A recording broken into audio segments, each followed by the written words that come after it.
Bonjour à tous et bienvenue pour une nouvelle vidéo. Aujourd'hui on va commencer un nouveau chapitre sur les sens du whisky.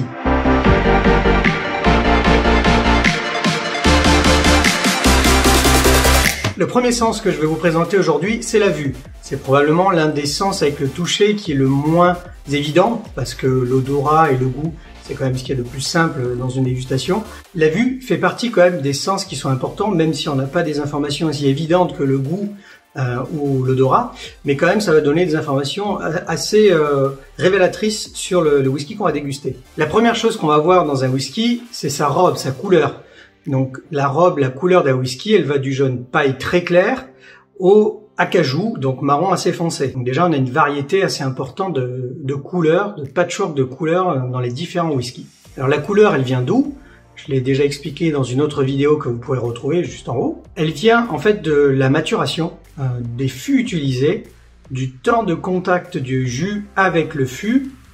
Malheureusement aussi, s'il y a eu de l'ajout de caramel, donc ça aussi j'en parle dans une autre vidéo, et tout ça va influencer le type de couleur de votre whisky. Globalement, whisky jeune a tendance à être un petit peu plus clair, mais ce n'est pas une généralité. Un whisky vieux peut être plus intense en termes de couleur, mais c'est surtout le type de fût utilisé et la durée du contact. Par exemple, un ex-fût de Bourbon qui a été utilisé 2-3 fois donnera beaucoup moins de couleur qu'un fût First Fill Sherry, donc un fût de sherry qui a été utilisé qu'une seule fois, qui donnera beaucoup de couleurs, en plus des arômes et une belle robe. Dans de nombreux fûts, on réalise ce qu'on appelle un toastage ou un bousinage, qui est en fait une action entre le feu et le fût, donc on le crame de l'intérieur, et plus il est en contact longtemps, plus ça va cramer et plus ça va créer une croûte qui va elle-même donner non seulement des arômes, qui va aussi aider à protéger et à faire vieillir correctement le whisky, mais ça va lui donner aussi une couleur. Par exemple, dans le Bourbon, ça va donner cette couleur caramel. C'est lié au toastage du fût. Donc ça aussi, c'est une information qui peut nous être donnée en regardant le verre. Donc plus vous avez de complexité dans les reflets, plus vous avez de la chance d'être tombé sur un whisky lui-même très complexe. Cette complexité est tout simplement liée à la maturation du whisky. Plus elle a été longue, plus ça a apporté ces reflets très variés que vous retrouvez dans votre verre. Alors quand vous prenez votre verre et que vous le promenez, votre jus à l'intérieur, il va y avoir donc une action qui va se passer entre le verre et le whisky. Ça va créer des dépôts tout autour du verre qu'on appelle des jambes ou des larmes. Et ces résidus-là, c'est une action qui s'appelle l'effet Marangoni. Donc textuellement, c'est l'alcool qui diminue sensiblement la tension superficielle de l'eau. Ça veut tout simplement dire qu'au contact et au mouvement du verre, ça va déposer le liquide sur le verre et l'alcool va s'évaporer en augmentant la tension. Et tout ça va former des gouttes. Et ces gouttes, elles-mêmes, vont former les larmes ou les jambes. Ce qu'on va pouvoir observer en tournoyant son verre. Alors cet effet nous donne des informations sur le whisky. Par exemple, là, vous ne le voyez pas parce que vous êtes un peu loin, mais il y a beaucoup de larmes et elles sont assez longues et lentes. Donc ça nous donne une information sur la qualité du whisky. Plus elles sont nombreuses, plus elles sont lentes et collées, plus ça nous donne une information sur la qualité et la complexité du whisky. Donc là, on est en présence d'un whisky plutôt de qualité. On est sur un Springbank 15 ans, donc un whisky plutôt de qualité. Donc c'est ce qui nous permet aussi de confirmer que cette théorie fonctionne, parce que j'ai beaucoup de larmes assez serrées et très lentes. Si ces larmes sont très lentes à couler, ça veut dire que ce jus a une forte présence de glycérol. C'est ce côté un peu de sucrosité qui va nous donner cette indication. Et ça nous donne aussi une indication que c'est un whisky qui est plutôt corpulent, qui englobe bien la bouche quand on déguste, donc qui est plutôt, encore une fois, de bonne qualité. Encore une fois, sur la lenteur de ces larmes, plus elles sont lentes, ça donne aussi une indication sur la teneur en alcool. Plus il est fort en alcool, plus elles vont être lentes. Un whisky jeune avec 40 degrés aura des larmes qui vont descendre beaucoup plus vite. Alors qu'un vieux whisky qui dépasse les 46-50 degrés va nous donner des larmes beaucoup plus lentes, car elles sont plus huileuses et une meilleure texture.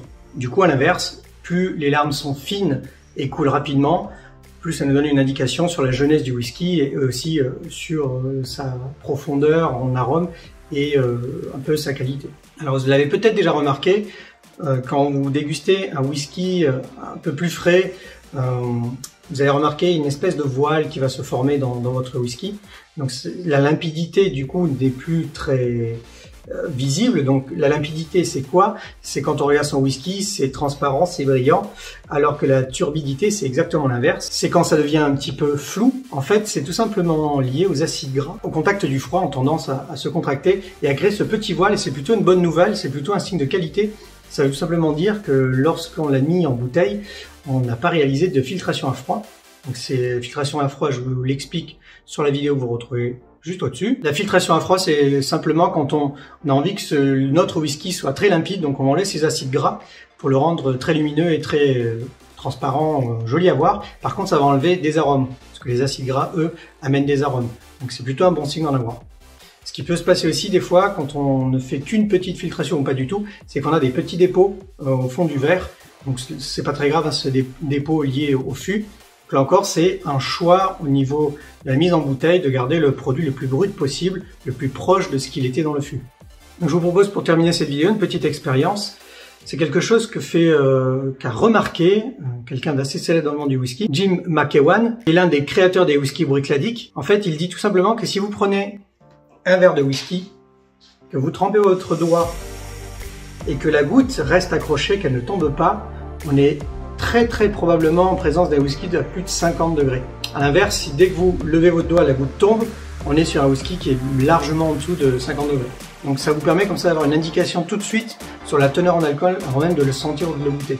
Je vous propose d'essayer, vous me direz si ça a marché. Donc pour résumer tout ce que je viens de vous dire, en gros, plus il y a de larmes, plus elles sont grasses, plus elles sont lentes, plus vous avez de chances d'être en présence d'un whisky de grande qualité. Et l'inverse, du coup, de moins bonne qualité ou beaucoup plus jeune. Et encore une fois, tout ce que je vous dis, ce sont juste des indications, ce n'est pas une règle absolue.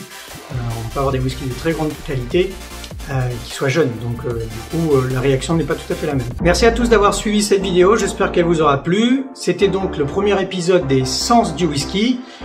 La suite dans un prochain épisode sur un des prochains sens. Si vous avez aimé cette vidéo, vous connaissez la routine. Un petit pouce pour dire que vous avez aimé, un partage pour partager à ceux que vous aimez. Et bien sûr, si vous êtes sur YouTube, cliquez sur la cloche pour être averti des prochaines vidéos qui arriveront très prochainement. Merci, à bientôt. Ciao. Une banque 15 ans. Vraiment un whisky vraiment super. Si vous ne connaissez pas, conseil de l'éviter.